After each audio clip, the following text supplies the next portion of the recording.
Paul, I think there was a time where we also hear that is it the higher teacher training that there was a direct recruitment from it was suspended too, but it has been brought back. That's what I want to be bringing you how this government function. That something is there is working on. You just suspend it. Not that I had even some problem. You suspend it, and then it stayed for some time. You bring it back, and then you wonder we should start clapping. The government have brought it back. So we will be jubilating over things that it means that nothing new will come. No innovation, nothing. We keep jubilating over what was there that you destroyed. Then want to bring it back so that we can clap. Now it's PhD. It was there because they went and marched with placard that employ us. Instead of you shamelessly knowing fully that you have trained incompetent people who cannot produce anything. They have rather come and become a liability to the state and crying there. And then you look for strategies of how to renovate, no matter what the way you are going about it, maybe the way you've drafted their curriculum or everything. You look for better ways to make them to be people who can provide jobs, people who can provide solutions to problems stricken the country. You rather want to suspend it and then now you said you have brought it back. So we should be clapping 600. If we have everybody a PhD holder, is it a crime? Is it not part of... People should be happy that citizens want to be educated. Yes, boastful that Cameroon is highly educated. We want to go here and say from Cameroon we have 50 in our country. We have 50 Cameroonians who are PhD holders. It's not a good thing. So what is the problem? So you are angry that we are getting educated. So if they want us to be dull, they want us to end at one level. Maybe the government is looking at it from the level of cost. Cost what? Using money that we lack. The government spends a lot in terms of research. But the question is, Paul, is it that the government is training us to only work for the government? Can't we work in other areas? That's the issue. That's the issue. It means they are only training those that they think they can. You are looking at cost. Cost has done what? That we don't have the money. Somebody somewhere he can be a lecturer, a good lecturer in a private university, but he has been deprived the opportunity.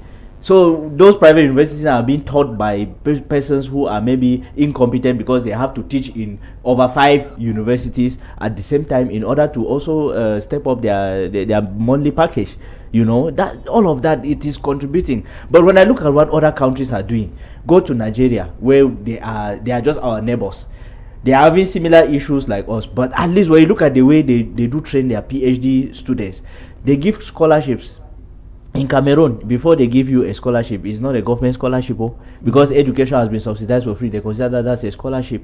Before you see any scholarship for PhD, it must be an international organization sponsoring, and you must solve a problem. So our own PhDs, you see PhD in maybe history and archaeology, and you cannot even bring out one history of Cameroon that is relevant for us to consume. What was that they go make research on the French Revolution? How will it help us? We should go and be talking about French. Even the things that are here anyway, but one tamper about the Anglophone crisis. You know them now. The slash Hamas came in. So that's the problem. But just to say that, Paul, well, it has come back.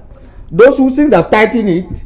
Maybe subsequently that number may be increased. Well, let us see. The last thing will be losing out. Let us see. From 600, maybe move to 12. Let us see the innovation. And then goes up. But I'm saying that we cannot go like this. Stop this strategy of thinking that we are fools. Something is there, you go, you stop it, come back, put it, and then it now makes news. Until we are talking, we should be clapping for you. It is unacceptable. They should change the Minister of Higher Education. He has been there for 21 years. Is it his parlor? They should, because when you want innovation, bring different people.